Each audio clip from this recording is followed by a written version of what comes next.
D'abord, merci de nous avoir invités, merci de nous avoir donné cette opportunité de présenter aujourd'hui l'approche que les pouvoirs publics à travers le ministère des Transports pour aller vers des smart ports et technologies par la mise en place des guichets uniques, communément appelés une plateforme communautaire, parce qu'un guichet unique, par définition, c'est un seul point d'entrée, un point de rencontre. C'est un guichet unique. Aujourd'hui, vous remarquez la logistique en un clic. C'est un slogan qui n'a pas été arrêté juste comme ça, parce qu'on a réduit toute la logistique en un seul clic, en une seule plateforme, en one screen. Un seul écran, vous avez toute la logistique maritime portuaire. Je m'explique, je vais aborder. C'est juste un contexte général un petit peu pour faire rappel un petit peu que les acteurs aujourd'hui à l'international sont confrontés à des pressions concurrentielles, complexité des procédures de plus en plus, des lois nouvelles, des exigences, des recommandations, etc. La problématique de base pour aller vers la dématérialisation de ces aspects logistiques, de ces aspects de process, c'est la complexité et l'augmentation des volumes papier qui circulent et la redondance qui génère des problèmes économiques. On parle aujourd'hui de ce restari, qui sont supportés par le Trésor public. Des lenteurs dans les procédures. Déposer ceci, faire cela, il fallait des interventions humaines, il fallait des documents papier, des autorisations, etc. Qui a mené le pouvoir public à aller vers la prise de décision. Faire quoi? Les conséquences de ces lenteurs et de cette problématique, on parle aujourd'hui de séjours prolongés des marchandises, si je prolonge des navires en rade qui génèrent des surestaries, on parle des surcoûts logistiques. On ne peut pas nier que l'Algérie, quand même, il y a des coûts logistiques qui sont très élevés. Des pertes de compétitivité à l'international, parce que quand on parle de guichet unique, on doit parler d'un guichet unique qui répond à des normes internationales. On ne peut pas parler d'un guichet unique ou bien une plateforme communautaire nationale qui répond à des normes uniquement nationales. Nous, on est régi aussi par les conventions. On a ratifié, l'Algérie a ratifié des conventions auprès de l'OMI, donc on parle de normes internationales. Et des lenteurs des procédures administratives, et le résultat, il est où? On crée de l'inflation, et le consommateur final qui le paye.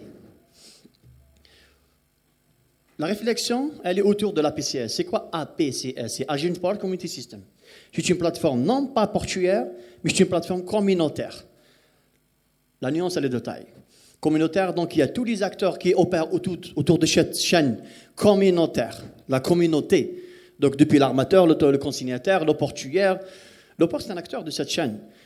Le transitaire, l'administration de contrôle, les administrations de contrôle, je cite le commerce, l'agriculture, à travers le phyto et le vito, les transitaires, le commissionnaire en douane, le client final. Enfin, on a tous ces acteurs-là qui opèrent autour de cette chaîne logistique. Chacun, bien sûr, il a sa responsabilité et ses accès. C'est une plateforme, avec toute fierté, je le dis, c'est une plateforme développée nationale, c'est une plateforme house source, c'est-à-dire elle a été développée par des cadres du portefeuille du groupe, qui appartient au ministère des Transports. De bout en bout, l'étude, conception, développement et mise en place et accompagnement. 100% algérien, 100% portefeuille. Mais en deux mots, pour dire c'est quoi APCS, pour sortir un peu de ce mot classique guichet unique. On va sortir de ce concept classique qui est dépassé désormais. C'est un dispositif logistique digital, national, qui est conçu et développé en interne à base d'un processus simplifié et unifié.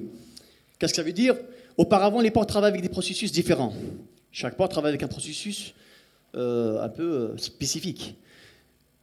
On a fait la mise à plat des procédures, des process. On les a mis à plat, on les a simplifiés, on a éliminé les redondances, on a développé un processus simplifié et unifié et harmonisé pour l'ensemble des enceintes portuaires.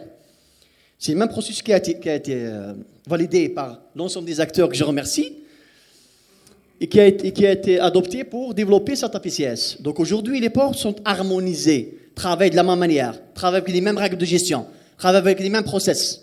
Tous les ports, je pars du Cheikh Al Gharb, de l'est vers l'ouest. L'avantage, c'est une plateforme nationale.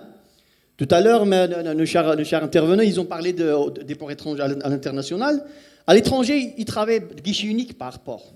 L'Algérie a adopté une nouvelle démarche. Plateforme nationale. On accède à l'Algérie. On n'a pas le port. On a toute l'Algérie, bien sûr, segmentée par port. Bien sûr, avec l'interopérabilité, conformément au décret, avec l'ensemble des systèmes privatifs de tout un chacun. La PCS ne s'ingère pas dans la gestion des autres intervenants. Elle est là pour coordonner l'information. Le cadre légal, je remercie, il est là, M. Rezal, qui nous a vraiment accompagnés. Je vous remercie, M. Rezal, pour l'élaboration de ce décret, de la validation du concept, pour la mise en place de ce cadre légal. C'est très important. Quand on parle aujourd'hui d'une plateforme nationale, elle est accompagnée par un texte de loi qui a été validé et promulgué le 17 avril en 2021.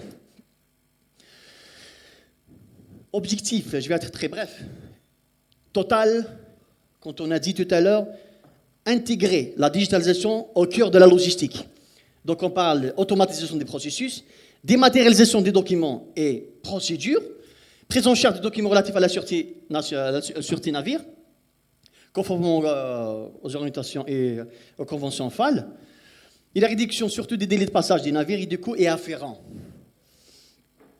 Single Point of Connection.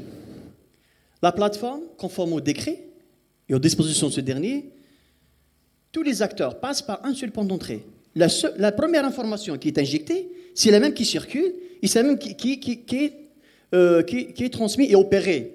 Il n'y a plus de redondance, le qui fait quoi, je dépose là-bas, je dépose ailleurs, etc. Single Point of Connection. On travaille autour d'un seul point d'entrée national, encore une fois. Je vais simplifier, en fait, je vais juste simplifier. Tous les acteurs qui opèrent autour de cette chaîne. Aujourd'hui, on parle de l'armateur consignataire, on parle du portuaire. Quand on port aujourd'hui entre les portuaires, il y a plusieurs profils. Capitainerie, manutentionnaire, pointeur, gardinage, celui qui fait l'enlèvement, etc. On parle aussi de l'administration des douanes. Aujourd'hui, le système d'information de douane est connecté avec la PCS. Je vais vous donner des chiffres après. Aujourd'hui, le système des douanes est connecté avec la PCS. Il y a deux décrets, 2146 et 2147. 2146 qui régit la mise en place du système d'information des douanes. Le 2147, c'est la PCS. Ce sont deux systèmes complémentaires. Parce que quand on parle d'un processus logistique, on parle d'une continuité d'action. C'est une réaction de chaîne. Mais grâce à cette interconnectivité, cette interopérabilité, on a un processus en continu. Donc, un gain de temps très important. Je vais vous donner quelques chiffres après. On a les services des gardes-côtes pour la constatation. On a la police aux frontières. On a les autres services annexes logistiques. On a le ministère du Commerce, représentant, le ministère de l'Agriculture, le veto, etc. Quand je vous dis des formalités de contrôle, c'est par interopérabilité. Il ne faut pas confondre. La PCS ne gère pas les formalités de contrôle. La PCS échange avec les systèmes privatifs des organismes de contrôle. Quelques chiffres des usagers. Aujourd'hui, on enregistre 5916 usagers. Donc, entreprises portuaires, consignataires, services nationaux de garde-côtes, police aux frontières, phytosanitaires, DCI, transitaires et vétérinaires. Tout le monde opère. Au niveau de tous les ports, il n'y a pas un port qui travaille. Dire que la démarche, on n'a pas visé une démarche, je lance un port témoin, je lance un deuxième port, non. Ça n'a pas été facile, mais on a lancé tous les ports en même temps. Parce que c'est la même règle de gestion, on lance l'Algérie. Donc, c'est quelques chiffres. Nombre de VP, pourquoi il est très long celui-là par rapport aux autres? C'est pas minime, mais c'est juste que le nombre de VP est très important. Avec la douane, ce sont les échanges avec les systèmes d'information de douane. On n'échange pas l'information, mais avec la douane, on récupère des statuts, pas l'information. Des statuts juste pour nous permettre d'avoir une continuité dans le suivi du processus des opérations marchandises. J'ai dit tout à l'heure, le décret... les deux décrets ont été promulgués le 17 avril, le même jour, le 146 et 147. Je vais vous donner quelques petits chiffres. La rade, elle a été réduite. Les marchandises, le séjour marchandises, elle a été réduit. Mais surtout, le plus important, c'est qu'aujourd'hui, les visites sont programmées par la PCS. On est passé de 10 à 15 jours à 24 heures. Maximum 48 heures. Le DG de DPORD est là, il peut en témoigner. Aujourd'hui, la programmation des visites à travers la plateforme PCS, elle est passée à 24 heures. Or qu'avant, elle était entre 10 à 15 jours. C'est quand même important. La finalité, c'est quoi dans tout ça? Donc, quand on met en place un dispositif pareil, gagnant. On gagne de l'argent, on gagne du temps, tout le monde gagnant. Il y a la traçabilité, il y a la transparence totale, il y a les statistiques pour l'État. Je fais un petit rappel sur la solution. Donc, j'ai dit tout à l'heure, c'est une solution algérienne, avec des dimensions internationales, parce qu'elle répond à des normes. On n'a pas inventé les normes, on s'aligne aux normes. C'est une plateforme communautaire, non pas portuaire, je cite, c'est la communauté portuaire. Un point d'entrée unique, contribue au développement du commerce extérieur, parce qu'aujourd'hui, on parle de PCS, Power Community System. Mais aujourd'hui, on a tenu des réunions avec les représentants des organismes financiers pour aller vers le TCS, le Trade Community System, avec l'intégration des banques, etc. On passe vers le PCS, vers le TCS. Sécurité, c'est une plateforme hébergée exclusivement en Algérie, exclusivement dans un data center très puissant et propriétaire à nous. On n'a pas hébergé ailleurs, on gère notre hébergement. Et bien sûr, il y a la sécurité et la fiabilité de l'information.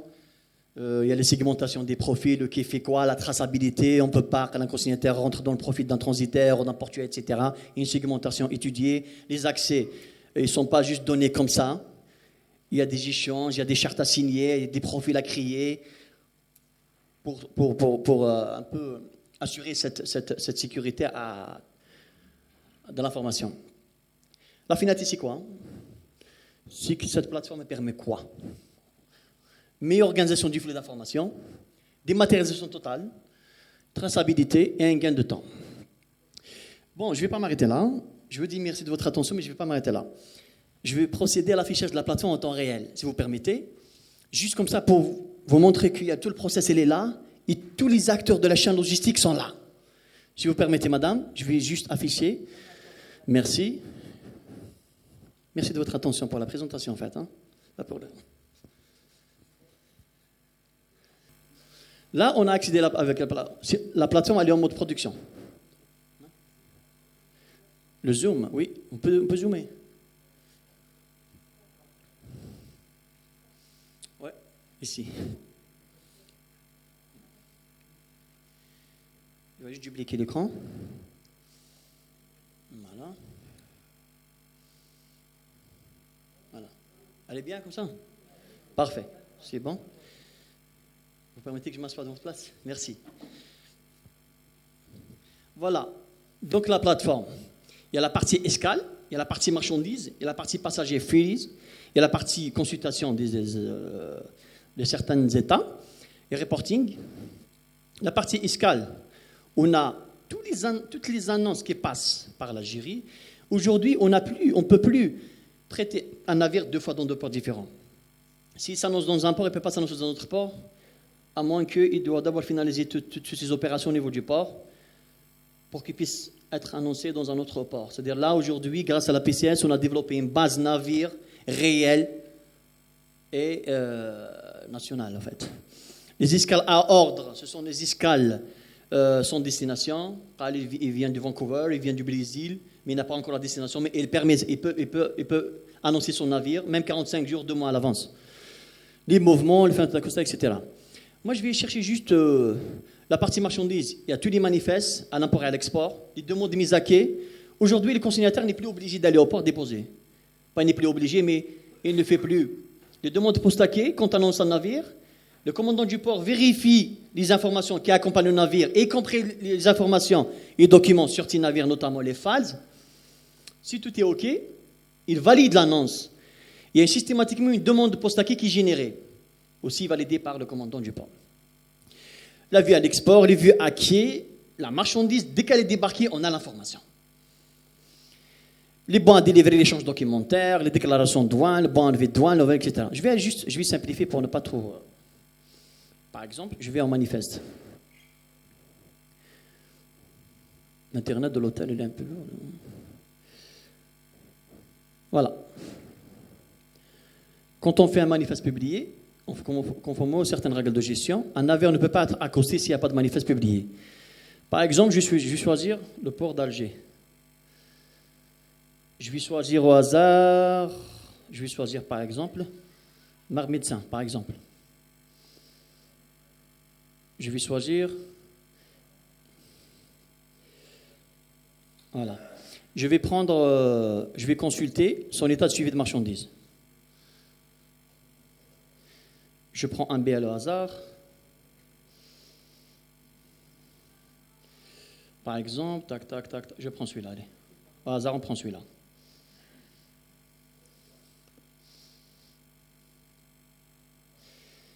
Je vais suivre ce BL.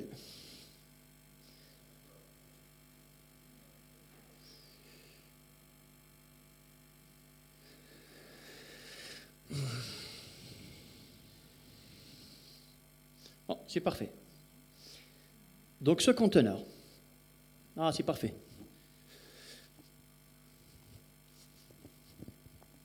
Donc là, j'ai fait au hasard, j'ai choisi un BL, j'ai choisi un organisme qui est médecin. Au hasard, j'ai pris un conteneur.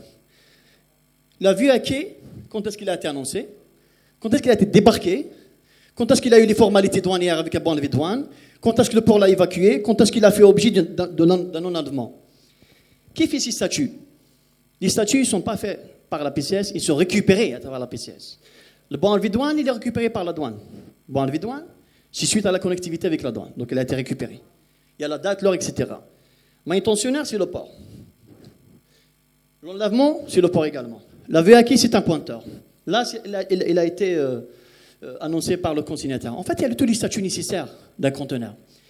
Donc les statuts, ils sont récupérés. Donc là, tous les acteurs opèrent, tous les acteurs travaillent à travers cette APCS. Tous les acteurs travaillent. Donc, on a la fiche synthèse d'un suivi d'un conteneur. On peut également aller vers le suivi de tous les mouvements. En fait, la PCS permet de suivre les mouvements des navires et les mouvements des marchandises également. Je vais aller vers les navires, comme dernier point, et puis consultation, par exemple, mouvement navire.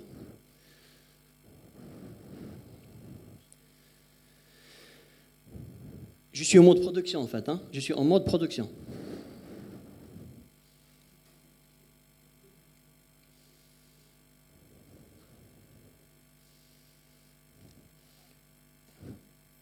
Je prends toujours Mar Médecin. Voilà, Mar Médecin, par exemple, opère partout. Il a aujourd'hui, sans entrée ici qu'on a fait, il opère sur Arze, Jinjin, Annaba. Il y a tout. Il y a tous les ports. Là, j'ai affiché juste 6, mais je peux afficher toutes les escales. Il opère au niveau de tous les ports. Là, on peut donc avoir l'information en détail de tous ceux qui opèrent. On a suivi des surestarés, l'état des surestarés, l'état différentiel, etc. La marchandise, donc tout à l'heure, j'ai parlé des dossiers d'inspection. Aujourd'hui, le transitaire, il n'est plus obligé de se déplacer au niveau des organismes de contrôle pour déposer le dossier d'inspection. Et l'escale, il le transmet, les organismes de contrôle valident en ligne, il y a la brigade, etc., qui est changée à chaque fois. Il y a un numéro de dépôt qui est récupéré par la douane pour faire la déclaration douanière au niveau de leur système douanière. Ils nous récupèrent juste l'information qu'il a déposée au niveau de la douane et qu'il a eu le bon enlevé de douane. Le port récupère le bon enlevé de douane, génère le bon enlevé de manutentionnaire pour faire l'évacuation de la marchandise avec un constat d'enlèvement. De fait, en gros, la PCS existe. On l'appelle guichet unique ou autre. Guichet unique, j'ai dit tout à l'heure, c'est un truc classique. Mais aujourd'hui, on parle d'une plateforme communautaire. La PCS existe, elle est nationale, elle est développée par des ingénieurs en interne. Et elle opère depuis 2021. Rien n'empêche de procéder à des évolutions en fur et à mesure. Et merci de votre attention.